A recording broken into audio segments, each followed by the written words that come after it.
अस्सलाम वालेकुम dear students. आज के लेक्चर में हम बात करेंगे about Wendy Graaff generator. Students, सबसे पहले हम वेंडी जिराफ जनरेटर का इंट्रोडक्शन देखेंगे, फिर इसका प्रिंसिपल, इसकी कंस्ट्रक्शन, सर्किट डायग्राम और उसकी वर्किंग को भी डिस्कस करेंगे। तो शुरू करते हैं यहाँ से इसके इंट्रोडक्शन के साथ।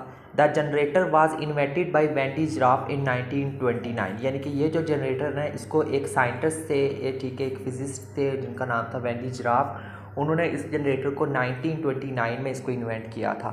It is an electrostatic particle accelerator. ये होता है क्या, ये बेसिकली हमारे पास एक इलेक्ट्रोस्टैटिकल पार्टिकल एक्सीलरेटर होता है, ठीक है, used for the generation of extremely high voltage, जिसको बहुत ज़्यादा हाई वोल्टेजेस को जनरेट करने के लिए हम क्या करते हैं, इस्तेमाल करते हैं। This device accelerates charge particles. ये जो डिवाइस है ये चार्ज पार्टिकल्स को एक्सेलरेट करती है। उनको एक्सेलरेट क्यों करती है? टू स्टार्ट न्यूक्लियर ट्रांसपोर्टेशन को स्टार्ट करने के लिए। The potential difference achieved in modern Wendy Graaff generator में बी 5 मेगावोल्ट। तो जो पोटेंशियल डिफरेंस आजकल के जो मॉडर्न वेंडी जिराफ जनरेटर है उनमें जो अचीव किया जाता है वो तकरीबन 5 मेगावोल्ट के बराबर होता है, ठीक है। तो ये आज जो है वो आप इसके इंट्रोडक्शन में लिखेंगे। उसके बाद बात करते हैं इसके प्रिंसिपल की। The principle of Wendy Graaff generator is based on 2 points. ये 2 पॉइंट्स के ऊपर बेस करता है इसका जो प्रिंसिपल है। Number 1 is the sharp pointed surfaces have large charge densities. इसके जो शार्प पॉइंटेड सर्फेसिस होती है ना, उसकी जो चार्ज डेंसिटी है वो भी क्या होती है, ज़्यादा होती है। Number 2 is a small conducting charge shell A of radius R1 is located inside a charged, ठीक है। यानी कि अगर कोई भी हमारे पास एक छोटा कंडक्टिंग चार्ज शेल जिसको हम ए से डोनेट करते हैं, उसका जो रेडियस R1 उसको लोकेट किया जाता है किसी भी चार्ज के अंदर। And conducting shall be of radius, और कोई भी दूसरे चार्ज और कंडक्टिंग शेल बी के में जिसका रेडियस हमारे पास R2 हो, फिर क्या होता है, then the charge Q1 will move from shell A to the shell B. तो फिर जो चार्ज Q1 है वो शेल ए से शेल बी की तरफ मूव कर जाएगा। If both the shells are connected to each other, अगर दोनों शेल्स एक दूसरे के साथ कनेक्ट किए हुए हों, फिर hence the charge tends to move to outer surface of spherical shell. और इस तरह से हमें पता चलता है कि जो चार्ज है वो फिर जो है वो आउटर सर्फ किसी भी स्फेरिकल शेल की आउटर सरफेस की तरफ मूव करता है। And does not reside inside the conductor, और उस कंडक्टर के अंदर मौजूद नहीं रहता। This leads to increase of the potential of the outer side. तो इससे क्या होता है, उसके जो आउटर साइड है वहाँ पे जो पोटेंशियल है वो क्या हो जाता है, हमारे पास इंक्रीज हो जाता है, ठीक है। सो उसके बाद बात करते हैं इसकी कंस्ट्रक्शन की, ठीक है। तो कंस्ट्रक्शन में देखिए क्या, the symmetric view of an Van de Graaff generator is shown in diagram.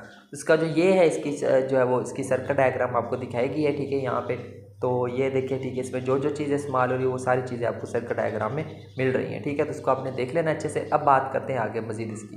तो जो ठीक है, यहाँ से इसको देखते हैं। यहाँ से इट हैज़ फॉलोइंग पार्ट्स। इसके जो वेंडी जिराफ जनरेटर के ये कुछ पार्ट्स होते हैं। कौन कौन से? Number 1 is hollow metal sphere, number 2 is collecting com, number 3 is charging com, number 4 is upper pulley, number 5 is lower pulley, number 6 is conveyor belt, number 7 is motor, number 8 is voltage source, number 9 is insulating pillars and number 10 is sparking steel rods, ठीक है। तो ये इसके जो है वो parts होते हैं वेंडी जिराफ जनरेटर के, उनको आपने सेम एज इट इज़ याद करना है। सो बात करते हैं हम यहाँ से अब इनकी 1 बाय 1 करके। The hollow metallic sphere is mounted on insulating pillars, ठीक है। जो हॉलो मेटेलिक स्फीयर है उसको जो है वो इंसुलेटिंग पिलर्स के ऊपर लगाया जाता है। The pulley B is mounted at the centre of sphere, ठीक है। जो पुली बी है उसको उस स्फीयर के सेंटर में लगाया जाता है। While pulley C is mounted near the bottom, और जो पुली सी है उसको बॉटम के साथ तकरीबन बॉटम के करीब उसको लगाया जाता है, ठीक है। The silky belt moves over the pulley. जो सिल्की बेल्ट है वो मूलीज के ओवर जो है वो मूव करेगा। When lower pulley is driven with motor, जब नीचे वाली पुली को जो है वो मोटर की मदद से उसको ड्राइव किया जाता है। The one end of charging comb D is connected with positive terminal of battery. उसका जो जो जो हमारे पास जो चार्जिंग कॉम है उसका जो एक एंड है उसको बैटरी टर्मिनल के बैटरी के पॉजिटिव टर्मिनल के साथ उसको कनेक्ट किया जाता है। The comb D is maintain at the positive potential of the order of 10 raised to the power 4 volt by power supply, ठीक है। सो नेक्स्ट है हमारे पास the hollow steel rod carriers positive particle source, ठीक है। जो हमारे पास जो हॉलो स्टील रॉड है वो पॉजिटिव पार्टिकल्स को कैरी करती है, which is required to accelerate for nuclear transportation, जो कि न्यूक्लियर ट्रांसपोर्टेशन के लिए रिक्वायर्ड होते हैं, ठीक है। तो ये चीज़ें आप इसकी कंस्ट्रक्शन में लिखेंगे। उसके बाद बात करते हैं हम इसकी वर्किंग की। तो यहाँ से देखिए वर्किंग है हमारे पास, the combining points of the charging comb D has positive charge. ठीक है, जो कंबाइनिंग पॉइंट्स होते हैं चार्जिंग कॉम डी के, वो क्या होते हैं, पॉजिटिव चार्ज होते हैं। क्यों?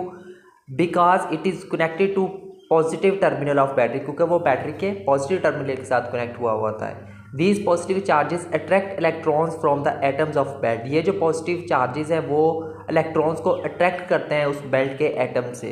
These electrons travel toward ground. ये जो इलेक्ट्रॉन्स हैं वो ग्राउंड की तरफ ट्रेवल करते हैं। As a result belt gets positive charge due to removal of electron. और एज अ रिजल्ट जो बेल्ट है वो पॉजिटिव चार्ज गेन कर लेता है due to removal of electrons. ठीक है, तो यहाँ तक ठीक है। उसके बाद देखिए मज़ीद इसको यहाँ से, the belt carriers positive charge towards upper roller. जो बेल्ट है वो पॉजिटिव चार्जेस को कैरी करता है उसके अपर रोलर की तरफ।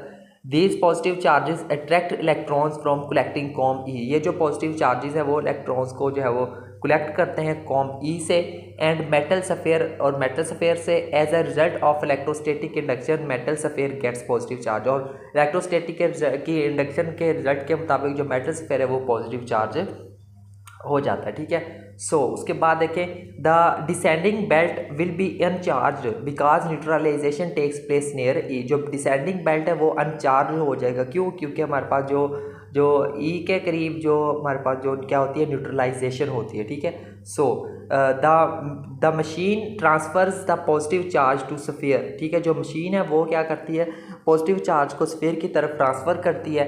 As a result the potential of the sphere keeps increasing. और इस एज अ रिजल्ट जो स्फीयर का जो पोटेंशियल है वो इंक्रीज होता रहता है। कब तक होता रहता है? Till it attains a limiting value, जब तक ये उसकी अपनी लिमिटिंग वैल्यू को अटेन नहीं कर लेता। ठीक है, यानी कि उसकी एक खास लिमिट होती है उस पोटेंशियल की, जब तक वो अपनी उस लिमिट तक नहीं पहुंच जाता तब तक वो इंक्रीज करना जारी रखता है। सो लास्ट पे हमारे पास the positive charge of metal sphere pushes positive ion. जो पॉजिटिव चार्ज इस मेटल सफेयर के ऊपर वो पॉजिटिव आयंस को पुश करता है। ठीक है, वो होती कहाँ पे? Placed on hollow steel rod, जो कि हॉलो स्टील रॉड के ऊपर होती है। ठीक है, the positive ions get high energy and finally they hit the target. और इस तरह से वो जो पॉजिटिव आयंस है वो हाई एनर्जी गेन कर लेते हैं और आखिरकार जो है वो फाइनली उस टारगेट के ऊपर हिट करते हैं। ठीक है, तो ये था स्टूडेंट्स हमारा आज का लेक्चर। ठीक है, जिसके अंदर हमने जो है वो डिस्कस किया है वेंडी जिराफ जनरेटर को। उम्मीद करता हूँ आपको आज का लेक्चर बड़े अच्छे तरीके के साथ समझ आया होगा। ठीक है, तो बस आज के लिए जो है वो हमारा इतना ही लेक्चर काफ़ी है।